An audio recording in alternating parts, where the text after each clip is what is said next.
warahmatullahi wabarakatuh. Perkenalkan, nama saya Jamila Hidayat dengan NIM 22022086 dari Departemen Pendidikan Guru Pendidikan Anak Usia Dini, Fakultas Ilmu Pendidikan, Universitas Negeri Padang. Apakah yang dimaksud dengan sistem saraf?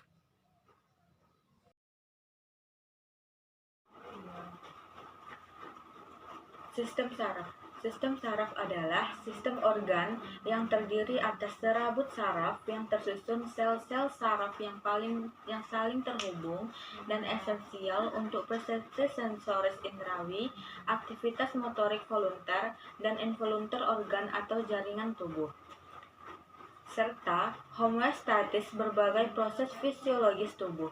Sistem saraf merupakan jaringan paling rumit dan paling penting karena terdiri dari jutaan sel saraf atau neuron yang saling terhubung dengan vital untuk perkembangan bahasa, pikiran, dan ingatan.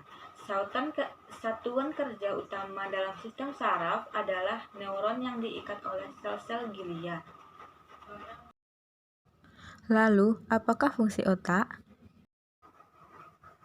Otak memiliki peran dan fungsi yang sangat penting di dalam setiap diri manusia.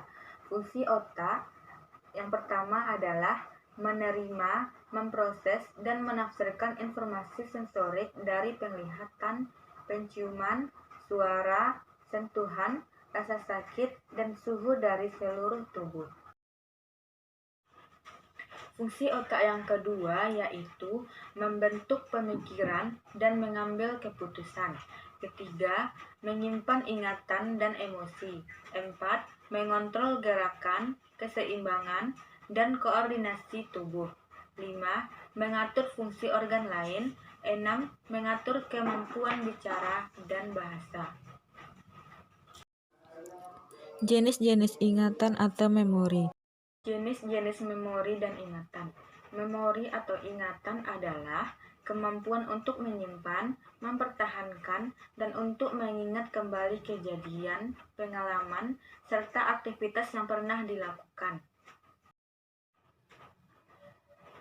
Memori atau ingatan dibagi menjadi 3. Yang pertama, memori atau ingatan sensoris. Yang kedua, memori atau ingatan jangka pendek. Yang ketiga, memori atau ingatan jangka panjang. Memori atau ingatan jangka panjang dibagi menjadi 2. Yang pertama, memori eksplisit atau ruang sadar. Yang kedua, memori implisit atau ketidaksadaran. Selanjutnya adalah otak. Otak merupakan salah satu organ yang paling kompleks dalam tubuh manusia. Organ ini tersusun dari sejumlah jaringan pendukung dan miliaran sel saraf yang saling terhubung. Otak dilindungi oleh lapisan pembungkus yang disebut selaput otak dan tulang tengkorak, serta terhubung ke saraf tulang belakang. Otak memiliki 3 bagian utama, yaitu otak besar, otak kecil, dan batang otak. Otak besar adalah bagian terbesar dari otak. Otak besar dibagi lagi menjadi 2 bagian, yaitu otak kanan dan otak kiri. Otak kanan berfungsi untuk mengontrol pergerakan di sisi kiri tubuh, dan belahan otak kiri mengontrol gerakan di sisi kanan tubuh. 2. Otak kecil. Otak kecil terletak di bawah otak besar pada bagian belakang otak, tepatnya di bawah lobus oksipital. Sama seperti otak besar, otak kecil juga memiliki 2 belahan. Otak kecil bertanggung jawab dalam mengendalikan gerakan, menjaga keseimbangan, serta mengatur posisi dan koordinasi gerakan tubuh. Bagian otak ini juga berperan dalam mengendalikan gerakan halus seperti menulis dan membaca. Yang ketiga, batang otak. Batang otak adalah seikat jaringan saraf di dasar otak.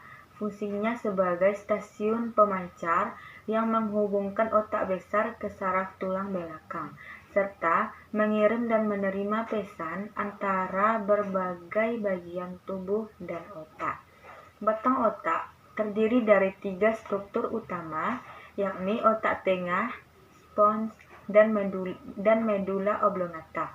Otak tengah adalah pusat pengatur gerakan otot mata, sedangkan pons terlibat dalam koordinasi gerakan mata dan otot wajah, pendengaran, dan keseimbangan.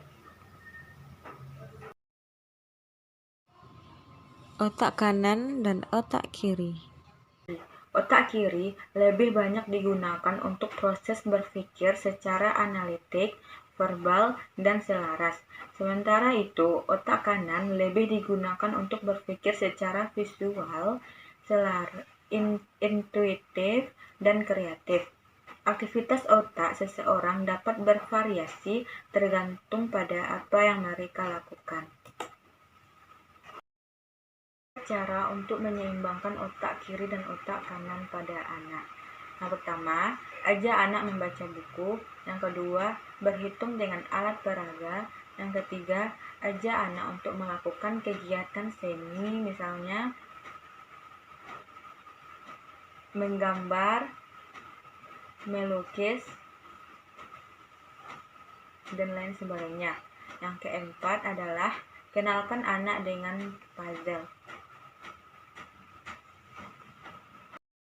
Kesimpulan dari materi, sistem saraf adalah sistem organ yang terdiri atas serabut saraf yang saling tersusun atas sel-sel saraf yang saling berhubungan. Otak dan saraf berkembang sangat pesat di masa anak usia dini.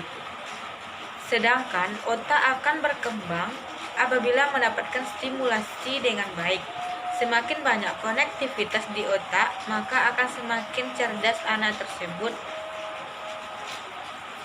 Cara menyeimbangkan otak kanan dan kiri pada anak usia dini, yang pertama bisa dilakukan adalah menggambar, melukis. Yang kedua, membaca buku cerita. Yang ketiga adalah bermain puzzle. Yang keempat, berhitung menggunakan alat peraga.